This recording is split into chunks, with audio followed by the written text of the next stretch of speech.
एक नाम दिया शेख अब्दुल्ला का, दूसरा नाम दिया जवाहरलाल नेहरू का। तो वो होम मिनिस्टर थे, क्यों नहीं दिया भाई? अब सुनिए दिग्विजय जी, अब सुनिए, सुनना पड़ेगा, ऐसे नहीं चलेगा। हमने सुना है, धैर्य से सुना है। बकरवाल भाइयों को दिया, हमें कोई आपत्ति। गुर्जरों को जो फायदा मिला है उसमें कोई बदलाव नहीं होगा।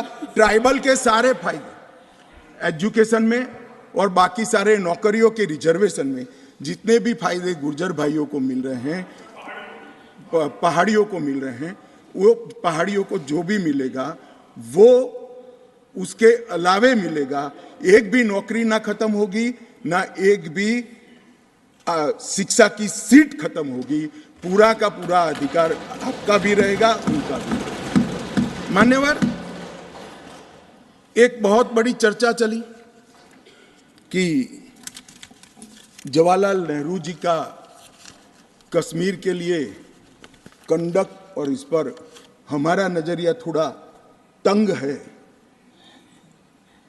जहां तक तंग नजरिए का सवाल है साहब, देश की एक भी इंच जमीन का सवाल है, हमारा नजरिया तंग रहेगा, हम दिल बड़ा नहीं कर सकते।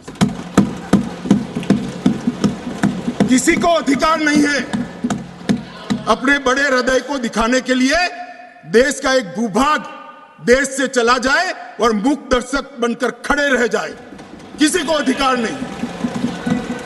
मैं आज फिर से कहता हूं, ये आरोप से मैं सहमत हूं। हमारा नजरिया तंग है। देश की एक इंच जमीन भी जाती है तो इसके लिए भारतीय जनता पार्टी का हर कार्यकर्ता मतलब सर्वोच्चता से संघर्ष करेगा, लड़ाई करेगा और लड़ेगा। हमें कोई इसमें शर्म की बात नहीं। मान्यवर, मैं कुछ बातें कहना चाहता हूं। बहुत कुछ कहा है, अभी कहा गया नेहरू के कारण कश्मीर यहां है। नेहरू जी के न होते तो शायद ये बिल ही नहीं आता और कश्मीर होता ही नहीं। इस तरह से कहा।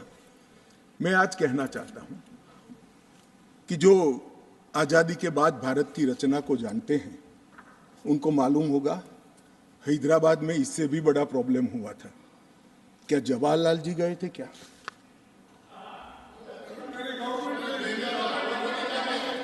तो यहां गवर्नमेंट नहीं, यहां नेहरू। क्या कर रहे हो खड़गे जी? अभी भी वापस आओ।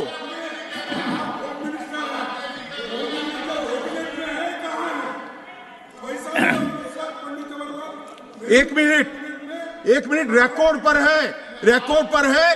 कश्मीर में दिग्विजय जी ने सरदार पटेल का नाम नहीं लिया। एक नाम दिया शेख अब्दुल्ला का, दूसरा नाम दिया जवाहरलाल नेहरू का। तो वो होम मिनिस्टर थे, क्यों नहीं दिया भाई? अब सुनिए दिग्विजय जी, अब सुनिए, सुनना पड़ेगा, ऐसे नहीं चलेगा। हमने सुना है, धैर्य से सुना है।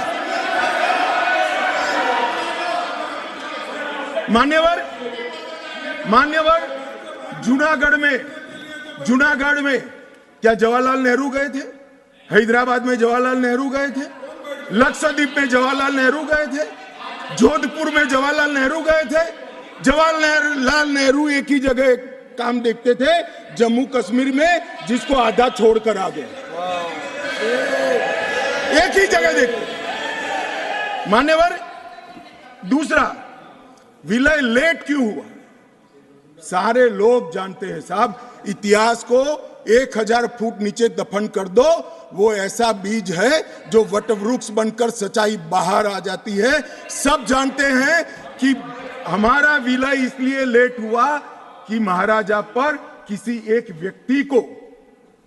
व्यक्ति को विशेष स्थान देने का आग्रह था। शेख अब्दुल्ला को विशेष स्थान देने का आग्रह था। इसके कारण विलय लेट हुआ और पाकिस्तान को आक्रमण करने का मौका मिला। मैं आज ये पूछना चाहता हूं कि इतने सारे कठिन राज्यों का विलय हो गया, कहीं पर 370 क्यों नहीं है? क्यों नहीं है? ना जोधपुर में है, ना जूनागढ़ में है, ना हैदराबाद में है, ना लक्षद्वीप में है। क्यों 370 नहीं है? कि संवेदनशील हृदय के कारण 370 है। संवेदनशील हृदय। मान्यवर, कंडीशन किसने रखी? किसने स्वीकार की? इतिहास जवाब मांगता है, देश की जनता जवाब मांगती है, जवाब देना पड़ेगा, भाग नहीं सकते इतिहास से कोई। मान्यवर, सेना भेजने में देरी क्यों हुई? और ये कहते हैं कि इसके बाद भी देरी हुई है। मैं साहब एक रेफरेंस सैम मानेकशॉ का देना चाहता हूं। फील्ड मार्शल सैम मानेकशॉ तब डायरेक्टर ऑफ मिलिट्री ऑपरेशंस थे। उन्होंने एक जगह पे कहा है कि कबीलाई हमलावर आक्रामक और लूट मचा रहे थे, तब चर्चा में ही व्यस्त थे। मैं व्यक्ति का नाम देना नहीं चाहता वरना खड़े हो जाएंगे। तब एक मीटिंग में सैम मानेकशॉ मौजूद थे। सरदार पटेल जी ने नेहरू जी को कहा, जवाहर आप कश्मीर चाहते हो या नहीं चाहते हो, देरी क्यों हो रही है?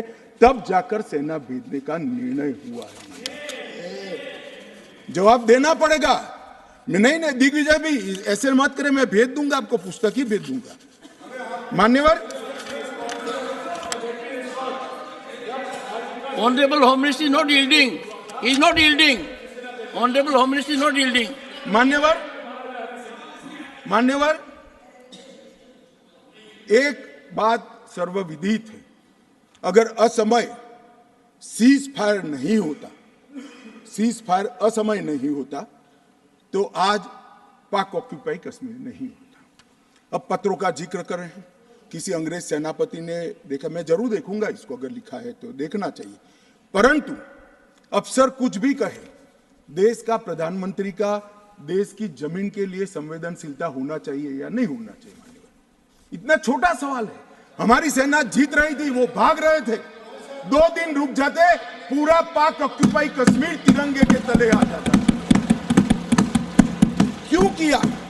दूसरा, क्यों मामले को यूएन में ले जाया गया?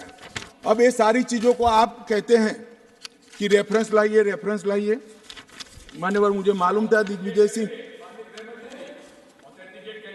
हाँ करता हूं, बैठिए, मुझे मालूम था साहब ये खड़े हो जाएंगे, इसलिए मैं लेकर आया। मैं एक कोट अनकोट पढ़ता हूं। यूनाइटेड नेशन के अनुभवों के बाद मैं इस निष्कर्ष पर पहुंचा हूं कि वहां से कुछ संतोषजनक नतीजों की उम्मीद नहीं की जा सकती।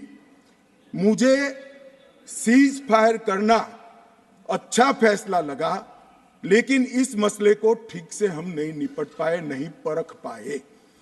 हम सीज फायर पर और विचार करके बाद में निर्णय करना चाहिए था।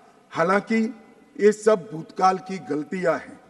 ये जो कोट है किसी और का नहीं है, जवाहरलाल नेहरू का है। अब उनको तो मानोगे या नहीं मानोगे कि उन्होंने गलती की है, स्वीकार करी है। और साहब एक मिनट, सोर्स भी बता देता हूं, Nehru memorial museum and library, Jawaharlal Nehru connection, JNSG 143 part 1। और उस वक्त जब अरे भाई, स्वयं नेहरू कह रहे हैं मेरी गलती थी, क्यों इतना पकड़ कर रखा है पूंछ? मान्यवर, और चलो संयुक्त राष्ट्र में जाना भी था तो अनुच्छेद 51 में क्यों ले गए, जहां भारत के अधिकार सीमित होते थे? अनुच्छेद 35 में जाते तो भी हमें कोई दिक्कत नहीं होती। ये भी एक बहुत बड़ा गलत फैसला था। और मैं बताता हूं मान्यवर, एक कहते हैं कि धारा 370 निरस्त कर दी। अगर कल को ये 40 साल के बाद, जोर से बोले मनोज झा जी, 40 साल के बाद, क्योंकि हम मानते हैं कि 40 साल के बाद मैं नहीं हूंगा, मैं तो 60 का हो गया, मेरा आयु 40 साल का हो ही नहीं सकता। वो कहते हैं 40 साल के बाद इतिहास पूछेगा तो कौन रिस्पॉन्ड? मैं बताता हूं, 2 सदी तक अगर धारा 370 का फैसला गलत है तो मेरी सरकार का है, मेरा फैसला। प्रधानमंत्री नरेंद्र मोदी जी ने फैसला लिया है। ना मोदी जी इस फैसले से भाग सकते हैं, ना हमारी कैबिनेट भाग सकते हैं, और ना हमारा पार्टी भाग सकता है। रिस्पॉन्सिबिलिटी ऑन करनी पड़ती है। जब इमेज बिल्डिंग के लिए बड़े बड़े फैसले लेते हैं, संवेदनशील दिमाग से फैसले लेते हैं, तब इसको ऑन भी करना पड़ता है और देश को जवाब भी देना पड़ता है। इस तरह से नहीं चलता है इतिहास। और इतिहास, मेरी बात आज भी मानकर चलिए दिग्विजय सिंह, इतिहास किसी को नहीं बख्शता है, किसी को नहीं बख्शता है। मान्यवर, आज जो